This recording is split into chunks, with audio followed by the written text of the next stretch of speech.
നമസ്കാരം, ഏവർക്കും study Nifty മലയാളത്തിന്റെ ഡെയിലി മാർക്കറ്റ് ന്യൂസിലേക്ക് സ്വാഗതം. ഇന്ന് നവംബർ 29 വെള്ളിയാഴ്ചയാണ്.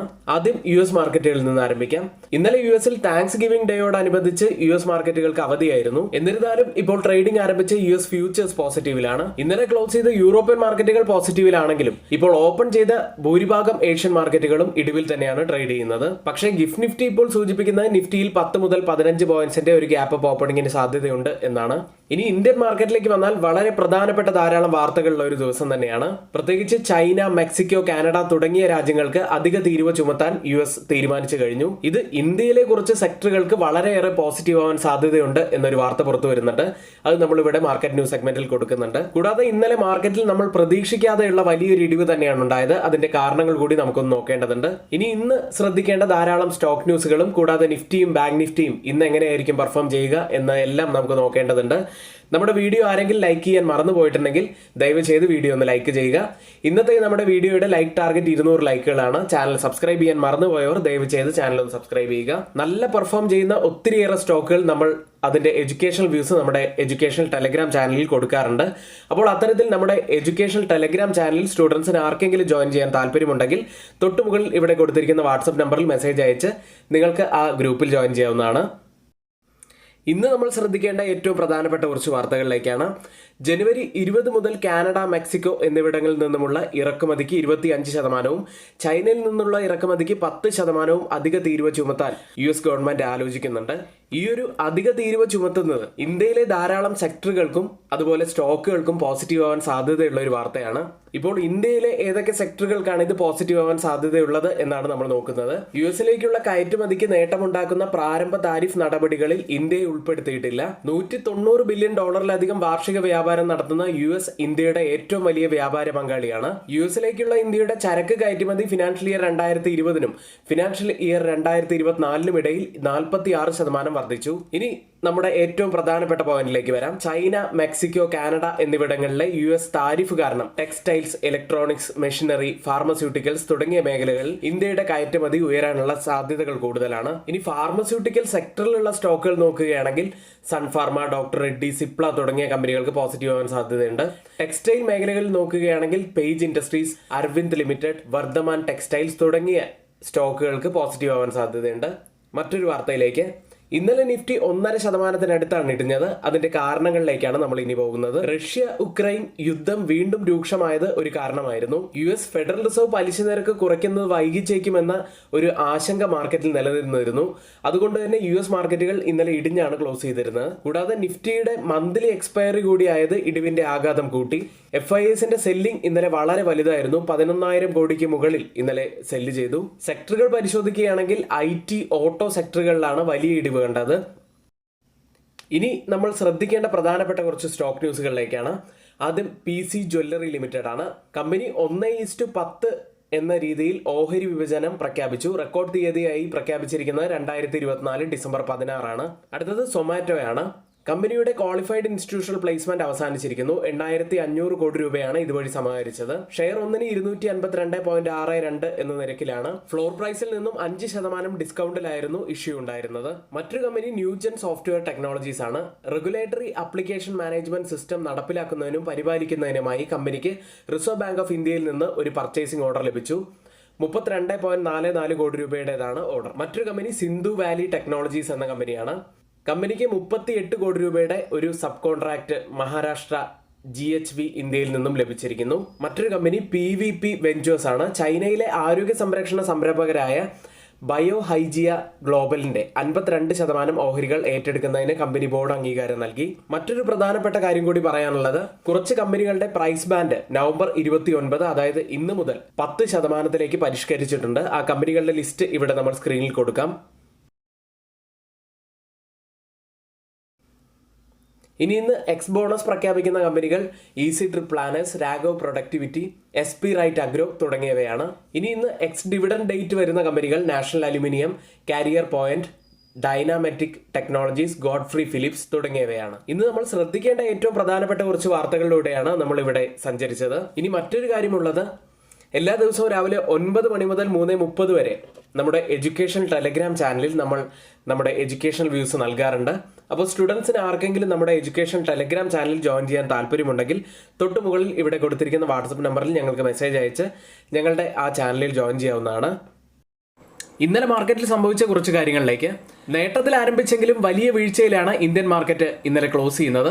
നിഫ്റ്റി 24,000 താഴെയും മിഡ് ക്യാപ്പ് ഫ്ലാറ്റ് ആയിട്ടും ബാങ്ക് നിഫ്റ്റി 400 പോയിന്റ്സുമാണ് ഇന്നലെ ഇടിഞ്ഞത്. ഹെവി വെയ്റ്റ് സ്റ്റോക്കുകളായ ഇൻഫോസിസ്, HDFC ബാങ്ക്, റിലയൻസ് എന്നിവയാണ് നിഫ്റ്റിയിലെ ടോപ്പ് ലൂസേഴ്സ് ആയി മാറിയത്. അദാനി സ്റ്റോക്കുകൾ മിക്സഡ് ആയിട്ടാണ് ഇന്നലെ ക്ലോസ് ചെയ്യുന്നത്. അദാനി പോർട്സ് 3% ഇടിഞ്ഞപ്പോൾ അദാനി ടോട്ടൽ ഗ്യാസ് 16% ഉയർന്നത്. ഇന്നലത്തെ പ്രീ മാർക്കറ്റിൽ നമ്മൾ പറഞ്ഞ ഒരു സ്റ്റോക്ക് ന്യൂസ് ആയിരുന്നു NBCC ഹഡ്കോയുമായി ഒരു കരാറിൽ ഏർപ്പെട്ടു എന്നത്. NBCCയും ഹഡ്കോയും ഇന്നലെ 3% ഉയർന്നു. നിഫ്റ്റിയിലേക്ക് 23,914 360 പോയിന്റ്സ് ഇടിഞ്ഞാണ് ഇന്നലെ നിഫ്റ്റി ക്ലോസ് ചെയ്യുന്നത്. നിഫ്റ്റി ഒരു റേഞ്ചിലായിരുന്നു കഴിഞ്ഞ 3 ദിവസമായിട്ട് ട്രേഡ് ചെയ്യുന്നത് എന്ന് ഇന്നലത്തെ പ്രീ മാർക്കറ്റിൽ നമ്മൾ പറഞ്ഞതാണ്. പക്ഷേ ഇന്നലെ ആ ഒരു റേഞ്ച് നിഫ്റ്റി ബ്രേക്ക് ചെയ്യുകയുണ്ടായി. കൂടാതെ ഇന്നലെ നവംബർ 26-ാം തീയതിയിലെ ആ ഒരു ബുള്ളിഷ് ഗ്യാപ് സോൺ ഇന്നലെ ഫില്ല് ചെയ്യുകയുണ്ടായി. പക്ഷേ 20-ഡേ EMAക്ക് താഴെയായിട്ടാണ് ക്ലോസ് ചെയ്തത്. അപ്സൈഡിലെ ഒരു ഇമ്മീഡിയറ്റ് റെസിസ്റ്റൻസ് എന്ന് പറയുന്നത് 20-ഡേ EMA ഉള്ള 24,065 ലെവൽ തന്നെയാണ്. ഇനി നിഫ്റ്റിയെ സംബന്ധിച്ച് വളരെ പ്രധാനപ്പെട്ട ഡൗൺ സൈഡിലെ ഒരു സപ്പോർട്ട് എന്ന് പറയുന്നത് 200-ഡേ EMA തന്നെയാണ്. 23,600 ലെവലിലാണ് ആ 200-ഡേ EMA ഉള്ളത്. ഇനി നമ്മൾ ശ്രദ്ധിക്കേണ്ട മറ്റൊരു ലെവൽ കൂടിയുള്ളത് നവംബർ മാസത്തെ ലോ ആയിട്ടുള്ള 23,263 ആണ്. ആ ഒരു ലോ ലെവൽ ബ്രേക്ക് ചെയ്യുകയാണെങ്കിൽ നിഫ്റ്റിയുടെ ബിയറിഷ്നെസ് വർദ്ധിച്ചു എന്ന് നമുക്ക് വിലയിരുത്താം. ഇന്നലത്തെ ഡെയിലി ക്യാൻഡിൽ ചെറിയ അപ്പർ ലോവർ വിക്കോട് കൂടിയ ഒരു ബിയറിഷ് ക്യാൻഡിലാണ് ഡെയിലി ചാർട്ടിൽ ഫോം ആയിരിക്കുന്നത്. അതായത് ആവറേജ് വോളിയത്തേക്കാൾ കൂടുതലായിട്ടുള്ള ഒരു ബിയറിഷ് വോളിയമായിരുന്നു ഇന്നലെ കണ്ടത്. അടുത്തതായി മാക്സിമം ഓപ്പൺ ടെസ്റ്റ് രേഖപ്പെടുത്തിയ കോൾ സൈഡിലെയും പുട്ട് സൈഡിലെയും സ്ട്രൈക്കുകളിലേക്കാണ്. കോൾ സൈഡിൽ കൂടുതൽ ഓപ്പൺ ടെസ്റ്റ് രേഖപ്പെടുത്തിയിരിക്കുന്ന ആദ്യത്തെ സ്ട്രൈക്ക് 23,900 ആണ്. അതിനുശേഷം 24,300 സ്ട്രൈക്കിലും അതിനുശേഷം 23,950 സ്ട്രൈക്കിലുമാണ്. പുട്ട് സൈഡിൽ കൂടുതൽ ഓപ്പൺ ടെസ്റ്റ് രേഖപ്പെടുത്തിയിരിക്കുന്ന ആദ്യത്തെ സ്ട്രൈക്ക് 23,900 തന്നെയാണ്. അതിനുശേഷം 23,500 സ്ട്രൈക്കിലും അതിനുശേഷം 23,850 സ്ട്രൈക്കിലുമാണ്. ഓപ്പൺ ഇൻട്രസ്റ്റ് ഡാറ്റ പ്രകാരം റെസിസ്റ്റൻസ് ആവാൻ സാധ്യതയുള്ളത് 23,950ഉം സപ്പോർട്ട് ആവാൻ സാധ്യതയുള്ളത് 23,850ഉമാണ്. അടുത്തതായി change in open interest data പ്രകാരം കോൾ സൈഡിലും പുട്ട് സൈഡിലും വന്ന വ്യത്യാസങ്ങളാണ് പരിശോധിക്കുന്നത്. ആദ്യം ATM സ്ട്രൈക്കായി 23,900 സ്ട്രൈക്കിൽ 141% വർധനവാണ് പുട്ട് സൈഡിൽ കാണുന്നത്. ലോങ് ബിൽഡപ്പാണ്. എന്നാൽ കോൾ സൈഡ് വളരെ ശക്തമാണ്. 373% വർധനവാണ് കാണുന്നത്. ഒരു ഷോർട്ട് ബിൽഡപ്പാണ് അവിടെയുള്ളത്. 23,850 സ്ട്രൈക്കിൽ 247% വർധനവ് പുട്ട് സൈഡിൽ ലോങ് ബിൽഡപ്പ്. എന്നാൽ വെറും 147% വർധനവ് മാത്രമാണ് കോൾ സൈഡിലുള്ളത്. ഈ സ്ട്രൈക്കിൽ മാത്രം പുട്ട് സൈഡുമായി കമ്പയർ ചെയ്യുമ്പോൾ കോൾ സൈഡ് കുറച്ച് വീക്കാണ്. 23,980 സ്ട്രൈക്കിൽ 103% വർധനവ് പുട്ട് സൈഡിൽ കാണാം. എന്നാൽ കോൾ സൈഡിൽ 2,024% വർധനവ്, ഒരു വളരെ വലിയൊരു ഷോർട്ട് ബിൽഡപ്പാണ് അവിടെയുള്ളത്. അതായത് ഈ ഓപ്പൺ ഇൻട്രസ്റ്റ് ഡാറ്റ പ്രകാരം 23,900-ലും 23,950-ലും നല്ല ഷോർട്ട് ബിൽഡപ്പാണ് ഉള്ളത്. മാർക്കറ്റിനെ താഴേക്ക് കൊണ്ടുപോകാൻ കഴിവുള്ള കോൾ സെല്ലേഴ്സാണ് നല്ല ശക്തിയോടെ നിൽക്കുന്നത് എന്ന് കാണാം.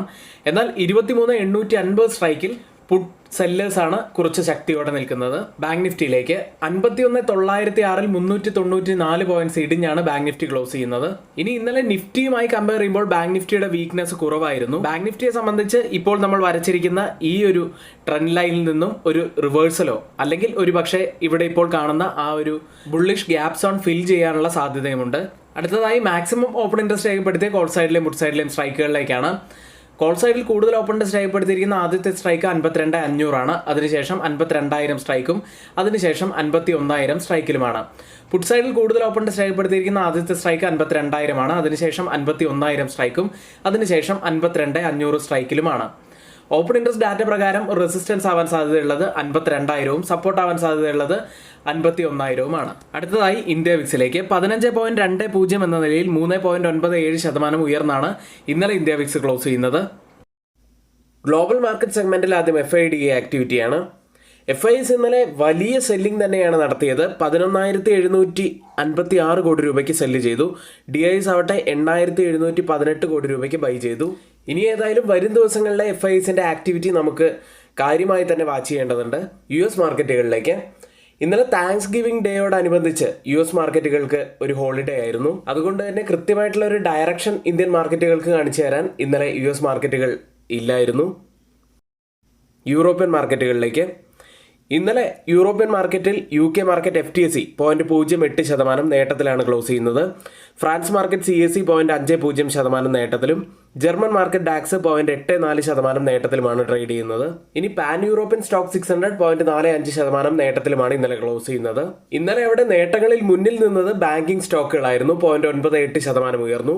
ഇപ്പോൾ ട്രേഡിംഗ് ആരംഭിച്ച യൂറോപ്യൻ മാർക്കറ്റിന്റെ ഫ്യൂച്ചേഴ്സ് DAX 0.10% ഇടിവിലും CAC 0.08% ഇടിവിലും FTSE 0.08% തന്നെ ഇടിവിലുമാണ് ട്രേഡ് ചെയ്യുന്നത്. ഏഷ്യൻ മാർക്കറ്റുകളിലേക്ക് ഇന്ന് ഓപ്പൺ ചെയ്തിരിക്കുന്ന ഏഷ്യൻ മാർക്കറ്റുകൾ ഒരു മിക്സഡ് ആയിട്ടുള്ള അവസ്ഥയിൽ തന്നെയാണ്. ജപ്പാന്റെ തലസ്ഥാനമായ ടോക്കിയോയിൽ നിന്നും ഇൻഫ്ലേഷൻ നമ്പറുകൾ പുറത്തു വരാനുണ്ട്. സൗത്ത് കൊറിയയിൽ നിന്നും പ്രൊഡക്ഷൻ ഫിഗേഴ്സും ഇന്ന് പുറത്തു വരാനിരിക്കുന്നുണ്ട്. ഇപ്പോൾ ട്രേഡിംഗ് ആരംഭിച്ച ഗിഫ്റ്റ് നിഫ്റ്റി ഉള്ളത് 24,139 എന്ന നിലയിലാണ്. 19 പോയിന്റ്സ് അപ്സൈഡിലാണ് ഇപ്പോൾ ട്രേഡ് ചെയ്യുന്നത്. അതായത് ഇന്ന് നമ്മുടെ മാർക്കറ്റിൽ 10 മുതൽ 15 പോയിന്റ്സിന്റെ ഒരു ഗ്യാപ്പ് അപ്പ് ഓപ്പണിംഗിനാണ് ഇപ്പോഴത്തെ ഈ ഒരു നില വെച്ച് സാധ്യതയുള്ളത്. മറ്റ് ഏഷ്യൻ മാർക്കറ്റുകളെല്ലാം വലിയ ഇടിവിൽ തന്നെയാണ്. കോസ്പി മാർക്കറ്റ് 1.61% ഇടിവിലും ജപ്പാൻ മാർക്കറ്റ് നിക്കി 0.61% ഇടിവിലും സിംഗപ്പൂർ മാർക്കറ്റ് 0.42% ഇടിവിലും ഇപ്പോൾ ട്രേഡ് ചെയ്യുന്നു. ഓയിൽ പ്രൈസുകളിലേക്ക് US അപ്രതീക്ഷിത കുതിപ്പിന് ശേഷം വ്യാഴാഴ്ച ഏഷ്യൻ ട്രേഡിംഗിൽ എണ്ണവില താഴ്ന്നു. ബ്രന്റ് ഫ്യൂച്ചേഴ്സ് ട്രേഡ് ചെയ്യുന്നത് $72.49 പെർ ബാരൽ എന്ന നിലയിലാണ്. 0.26% നേട്ടത്തിൽ ട്രേഡ് ചെയ്യുന്നു. WTI ഉള്ളത് $68.80 പെർ ബാരൽ എന്ന നിലയിലാണ്. 0.09% ഇടിവിലാണ് ട്രേഡ് ചെയ്യുന്നത്. ഇന്നത്തെ ഏറ്റവും പ്രധാനപ്പെട്ട കുറച്ച് വാർത്തകളാണ് ഇന്ന് നമ്മളിവിടെ ഷെയർ ചെയ്തിരിക്കുന്നത്. ഈ വാർത്തകളെല്ലാം ഏറ്റവും ഓതറൈസ്ഡ് ആയിട്ടുള്ള സൈറ്റുകളായ Moneycontrol, Mint, Reuters, CNBC തുടങ്ങിയ മാധ്യമങ്ങളിൽ നിന്നാണ് നമ്മൾ എടുത്തിരിക്കുന്നത്. മറ്റുള്ളവയെല്ലാം നമ്മുടെ വ്യൂസ് മാത്രമാണ്. ഒരിക്കലും അത് റെക്കമെൻഡേഷൻ ആയിട്ട് ആരും തന്നെ എടുക്കരുത്. എങ്കിൽ ഇന്നത്തെ ഈ വീഡിയോ ഇവിടെ പൂർത്തിയാവുന്നു. ഏവർക്കും നന്ദി.